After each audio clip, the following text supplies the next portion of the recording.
Time ఆ fire brand అలాగే ఉంది.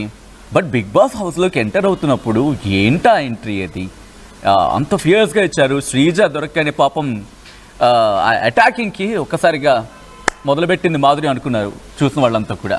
ఎందుకు శ్రీజ మీద ఒక్కసారిగా అలా అటాకింగ్కి వెళ్ళిన సందర్భం, అది అటాకింగా లేకపోతే అన్ఇంటెన్షనల్గా జరిగిందా? అది అటాక్ ఏమీ కాదు, నా టోన్ అలా ఉంటుంది. అది వాళ్ళు మిస్అండర్స్టాండ్ చేసుకుంటే నేనేం అనుకోను. ఆమెకి నేను ఎక్స్ప్లెయిన్ చేశాను, తర్వాత ఆమె అర్థం చేసుకుంది కూడా. ఆమె నార్మల్ గా మాధవి అంటే తెలుసుకో అని అన్నాను. అది సరదాగా, అంటే ఒక సరదా వేలో ఫన్నీ వేగా ఉండడానికి అన్నాను. ఎందుకంటే తర్వాత అలాంటి విషయాల నుంచి కాన్వర్సేషన్ తర్వాత స్టార్ట్ అవుతుంది. అండ్ మెయిన్ ప్రాబ్లం నాతో ఏంటంటే, నాకు ఇలాంటి యాక్టింగ్స్ అందరిలాగా ఈ సోప్ కొట్టడాలు అలాంటివి నాకు రావు. నేను నాలాగే ఉంటాను. నన్ను అర్థం చేసుకోవడం చాలా కష్టం. నన్ను అర్థం చేసుకున్నాక నన్ను వదులుకోవడం కూడా అంతే కష్టం. నన్ను అర్థం చేసుకోవడానికి చాలా టైం పడుతుంది. నాలో కోపము ఉంటుంది, నాలో అంతకన్నా మించి ప్రేమ కూడా ఉంటుంది. సో కోపం